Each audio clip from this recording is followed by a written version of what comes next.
It is time to do the biggest GameStop condition report we have ever done on this channel. So big, in fact, we have to split it into multiple parts. Let's open up some packages.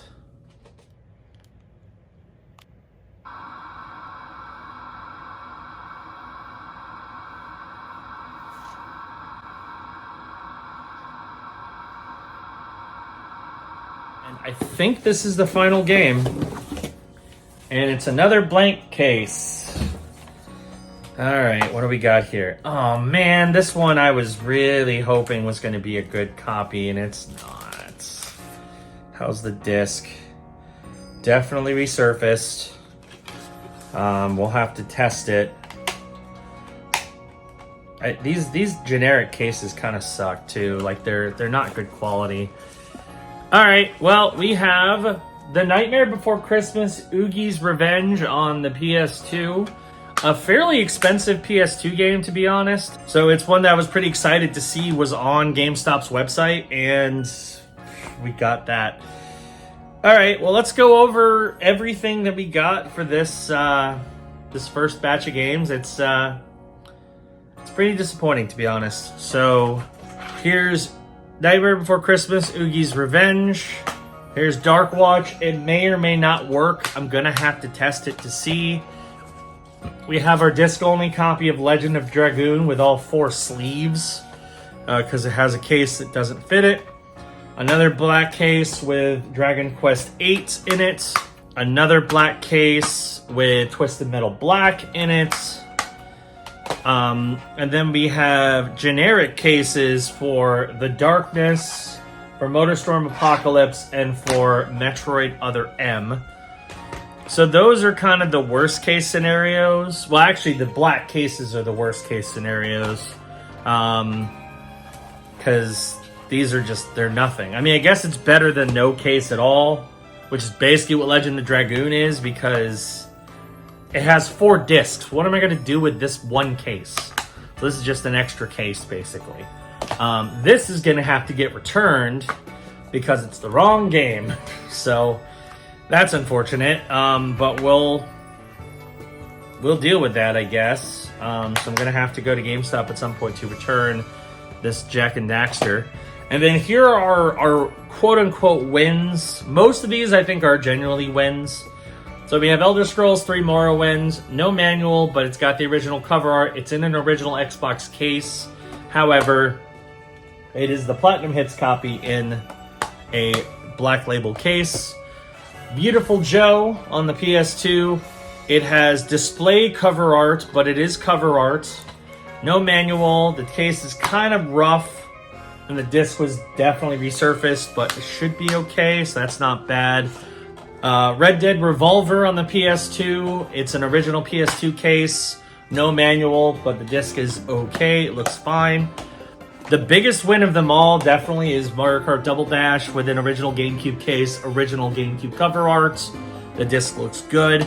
And the best condition copy, the only complete in-box copy that we got of this entire unboxing, is Heavenly Sword on the PS3. So, yeah. Kind of a rough experience, to be honest. I'd say we definitely did worse than you would hope. So I'm going to go through and revalue everything based on how much they're worth, in what condition we got them in. And we'll find out together if I did well or if I didn't. I'm still pretty sure I did well, but we'll find out. All right, it is time for the final recap. It was a mixed bag, that's for sure. That's the gamble you run into when you do, especially retro online orders from GameStop, is you don't know if you're gonna win big or lose big. Technically, I didn't lose big, which is nice, but it wasn't as big of a win as it could have been. So we're going to go over everything. Now, I will tell you this. I actually already prettied up a lot of the stuff that I got. So I actually printed out cover art for 4 of the games that didn't have cover art. So they have, it's kind of jank looking cover art, but it's cover art. It's better than nothing. I'm actually going to be ordering some jewel cases tomorrow that are going to be for Legend of Dragoon, as well as some other PS1 games that I have that I just don't have a case for currently. So that'll be coming tomorrow, but I figured let's just go over what we've got, and we'll go over the values. So we're going to start off with Legend of Dragoon on the PS1. We have all 4 discs. It came in a generic blank case that definitely could not fit all 4 discs. It's a bummer. That one would have been one of the bigger scores if it actually came complete, but sadly it did not. So I paid $27 and it's only worth $18. So that one was the biggest loss of this video. There's a couple other ones where I lost, but for the most part, I did pretty well. That's the thing. GameStop oftentimes undersells a game to the point where even if you get it loose, it's still a win. So, and we'll have a few of those coming up, plus one very, very big win. I'm sure you can guess which game it is, but yeah, I did have one very big win. So next we got Dragon Quest VIII on the PS2. Here's my jank temporary cover art. Yeah, it's disappointing that this came like this, but you know, it is what it is. I paid $14 and this one is worth $16. So a slight gain. We'll take it. A win is a win is a win. Next we have Twisted Metal Black on the PS2.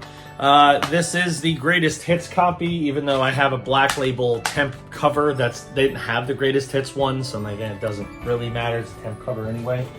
I paid $9 and this one's worth $13, even loose. So we'll take that.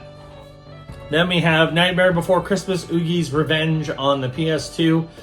Pretty hard to find game. It's a Capcom developed action game where you play as Jack Skellington on the PS2. I remember when this came out. It was a late cycle PS2 game. It came out on, I think, the PS2 and the Wii.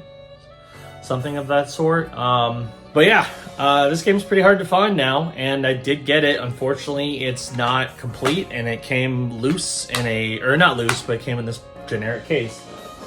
I paid $33, and this one, even loose, is worth $37. So, still a win, but it could have been better. Then we have Dark Watch on the Xbox. I was excited to pick up this one because I've always wanted to play Dark Watch. I did find out it's not backwards compatible on the Series X. I believe it is on the 360. So I'm going to have to test it on my 360 to make sure this disc works. Hopefully it does. We'll find out, I guess. Anyway, I paid $14 for this one and it's worth $14. So it broke even because it was a loose copy. Let's get to the other generic case games before we get to the good stuff. I guess we'll get this one out of the way too. So we have Jak and Daxter: The Lost Frontier, which did come with its cover art. However, the problem with it is it did not come with the correct game. It was Jak and Daxter 1, not the correct game. So I am going to be returning this to GameStop to get my $9 back. I haven't fully decided if I want to keep the case. I probably will, just in case I find this game, because this is the actual cover art. But I just don't have the game. So, paid $9. This is worth $9 because I'm returning the game. So there's that. Next, we have Metroid Other M on the Wii. This one came with GameStop generic cover art. I've heard very mixed things about this game, but I've never played it, so I figured I'd give it a shot. Paid $14, and this one's worth $11 in generic case, so it was a loss, but not that bad of one. Then we have MotorStorm Apocalypse on the PS3. Again, good game, but came in a generic case, unfortunately. I paid $9, and this one's worth $15. So this one actually we did pretty well on. Final generic case game we have is The Darkness on the Xbox 360. It matches The Darkness 2, which I also have in a generic case, I guess, but would have preferred to have a complete copy. I paid $6, and this one's worth $8. So a slight bump up there. Okay, we got the not so great stuff out of the way. Let's get to the good stuff. These are the games that I actually got complete or mostly complete. So price charting doesn't have a listing option without the manual. It just has complete and then loose. So because this is most of these games are 2/3 complete, I listed them as complete with one exception. That's Beautiful Joe. That one I did list as loose because the cover art is not original cover art. It's a display copy cover art. It gets the job done, but it's not actual cover art. So we'll go ahead and talk about Beautiful Joe PS2. At least it has cover art, even though it's not the original. So I paid $9, and this one's worth $16 loose. So that's pretty good. Now we have the one completely complete game, and that is Heavenly Sword on the PS3. And this is a beautiful complete copy of Heavenly Sword. It's got the manual, it's got the disc, it's in pretty much flawless condition. This is about as good a condition as Folklore was when I got that a few weeks ago. So, love to see it.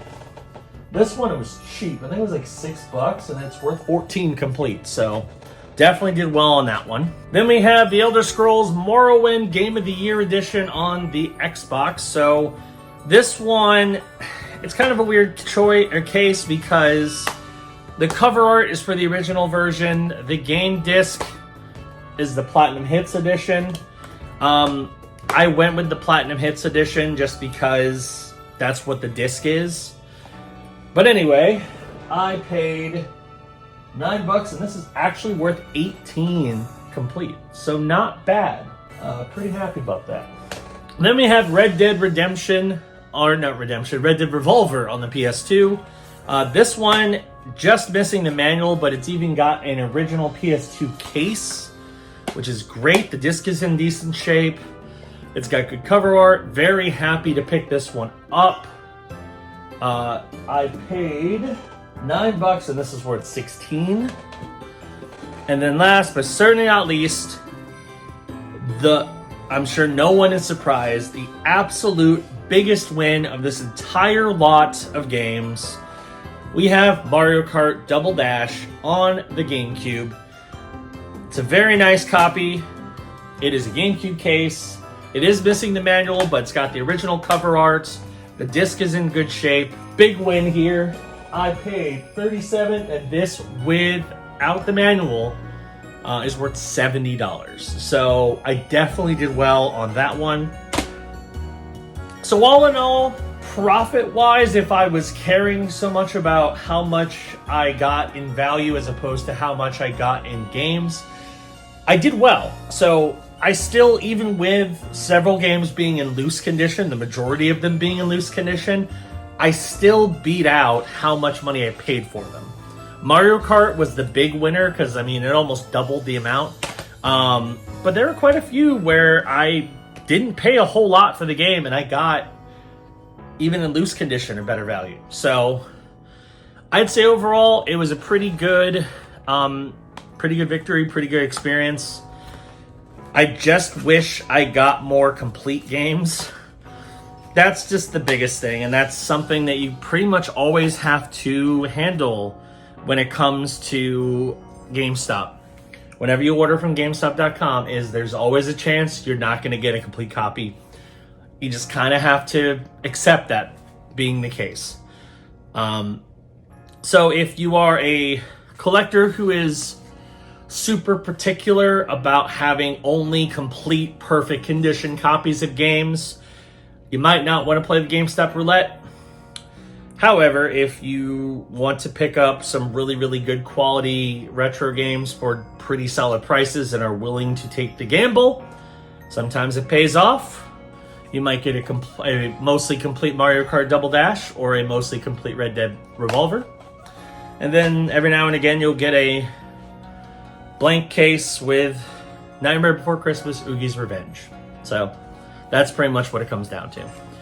Anyway, that's going to do it for this episode of The Bargain Game Hunter. Thank you for watching. Hope you enjoyed it. There's going to be more because I went crazier. In fact, I ordered several more orders of retro GameStop games, including there's going to be an entire episode where all I open is GameCube.